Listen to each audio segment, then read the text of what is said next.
Hi friends, welcome back to Ahabali Ruchi. ఈరోజు మన ఛానల్లో కొత్తగా బొంబాయి రవ్వతోటి చిప్స్ని ఎలా తయారు చేయాలో చూద్దామండి. ఈ చిప్స్ కరకరలాడుతూ చాలా బాగుంటాయి. అలాగే పిల్లలు స్నాక్స్ బాక్స్లో కూడా ఇవి పెట్టివచ్చండి. చాలా క్రిస్పీగా ఉంటాయి. అలాగే మనకి ఒక 15 రోజుల వరకు కూడా వీటిని స్టోర్ చేసుకోవచ్చు. మరి లేట్ చేయకుండా ఎలా తయారు చేయాలో చూసేద్దాం. ఈ చిప్స్ తయారు చేయడం కోసం ముందుగా మిక్సర్ జార్లోకి బొంబాయి రవ్వని యాడ్ చేసుకోవాలి. ఇక్కడ నేను ఈ కప్ తోటి 2 కప్పుల వరకు బొంబాయి రవ్వని వేసుకుంటున్నాను. మీరు ఎంతైతే తీసుకుంటున్నారో అంత క్వాంటిటీ వేసుకోవాలి. ఇలా బొంబాయి రవ్వ వేసుకున్నాక దీనిలోకి ఇక్కడ ఎండుమిర్చిని యాడ్ చేస్తున్నానండి స్పైసీ కోసం. మీరు కారానికి తగ్గట్లుగా ఎండుమిర్చి లేదంటే కారం కూడా వేసుకోవచ్చు. వేసుకున్న తర్వాత దీన్ని మెత్తగా గ్రైండ్ చేసి తీసుకోవాలి. ఇక్కడ చూపించిన విధంగా మెత్తగా ఉండాలి. ఇలా మెత్తగా గ్రైండ్ చేసుకున్న దాన్ని ఒక బేషన్లోకి వేసుకోవాలి. బేషన్లోకి వేసుకొని ఎక్కడా కూడా ఉండలు లేకుండా బాగా కలుపుకోండి. ఆ తర్వాత దీనిలోకి రుచికి సరిపడా ఉప్పుని యాడ్ చేసుకోండి. ఉప్పు వేసుకున్నాక దీనిలోకి వాముని 1 టీ స్పూన్ వరకు వేసుకోండి. వాము కూడా వేసుకొని ఒకసారి అంతా బాగా కలిసేలాగా మిక్స్ చేసుకోవాలి. మీరు కావాలంటే కరివేపాకును కూడా వేసుకోవచ్చండి, సన్నగా కట్ చేసి. ఆ తర్వాత ఒక 2 టేబుల్ స్పూన్ల వరకు బాగా వేడైన నూనెను వేసుకోవాలి. వేసుకున్నాక ఒకసారి స్పూన్ తోటి మిక్స్ చేసుకోవాలి. ఆయిల్ వేడిగా ఉంటుంది కాబట్టి. ఆ తర్వాత ఇక్కడ చూపించిన విధంగా చేతితోటి ఇలా మ్యాష్ చేసుకుంటూ కలుపుకోవాలి. మనకి పిండి ముద్దలాగా అవ్వాలండి. ఇలా పట్టుకుంటే అంతా అలా వచ్చేదాకా కావాలంటే నూనె సరిపడా చూసి యాడ్ చేసుకోవాలి. ఆ తర్వాత కొంచెం వాటర్ని యాడ్ చేసుకోవాలి. మనకి చపాతీ పిండి ఎలా అయితే కలుపుకుంటామో దీన్ని కూడా అలాగే కలుపుకోవాలి. పిండి మరీ గట్టిగా లేకుండా మరీ పల్చగా కాకుండా సాఫ్ట్గా ఉండేలాగా కలుపుకోవాలి. ఇలా పిండిని బాగా కలుపుకున్నాక దీనిపైన తడి క్లాత్ని పెట్టేసుకొని ఒక 15 నిమిషాల పాటు పక్కన పెట్టుకోవాలి. 15 నిమిషాల తర్వాత పిండిని మరొకసారి బాగా కలుపుకోవాలి.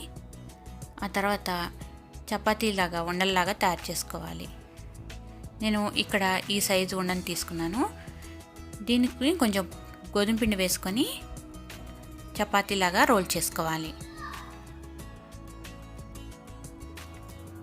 దీన్ని మరీ మందంగా చేసుకోవద్దండి, కొంచెం పల్చగానే చేసుకోవాలి. ఇలా పొడి పిండిని వేసుకుంటూ చక్కగా రౌండ్గా చేసుకోవాలి.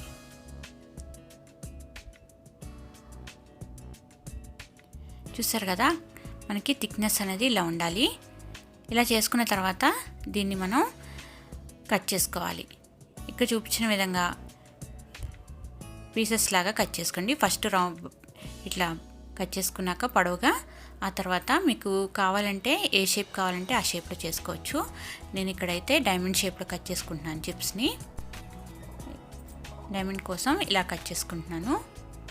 మీరు స్క్వేర్ షేప్లో కానీ ఎలా అయినా కట్ చేసుకోవచ్చు.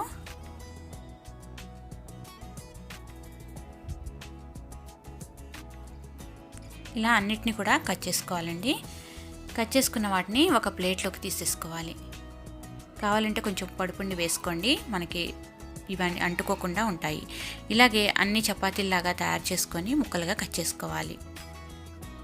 కట్ చేసుకున్న వాటిని అన్నిటిని కూడా ఒక గిన్నెలోకి కానీ ఒక ప్లేట్లో కానీ తీసుకోవాలి.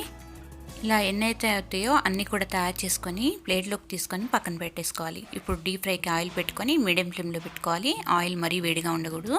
వీటిని వేసేటప్పుడు మీడియం ఫ్లేమ్లో పెట్టుకొని వేసుకోవాలి. మీడియం ఫ్లేమ్లోనే ఎర్రగా ఫ్రై చేసుకోవాలి. మనకి ఇవి గోల్డెన్ కలర్ వచ్చేంత వరకు, అలాగే క్రిస్పీగా అయ్యేంత వరకు ఫ్రై చేసుకోవాలి. మరి హై ఫ్లేమ్లో పెట్టకుండా మీడియం ఫ్లేమ్లో పెట్టుకొని ఫ్రై చేసుకోవాలి. వీటిని హై ఫ్లేమ్లో ఫ్రై చేస్తే త్వరగా కలర్ అయితే చేంజ్ అవుతాయండి, లోపల మాత్రం మెత్తగా ఉంటాయి. ఇలా వేగిన వాటిని ఒక బౌల్లోకి తీసేసుకోవాలి. ఇలాగే మరికొన్ని చిప్స్ని కూడా వేసుకొని ఫ్రై చేసుకుందాం.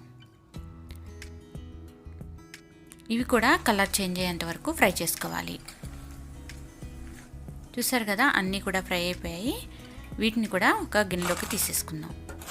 ఇలాగే అన్ని చిప్స్ని కూడా ఫ్రై చేసి తీసుకోవాలండి. ఇప్పుడు ఒకే విధమైన చిప్స్ కాకుండా ఈసారి బొంబాయి రవ్వతోటి చిప్స్ని మీరు కూడా ట్రై చేయండి. కరకరలాడుతూ చాలా బాగుంటాయండి.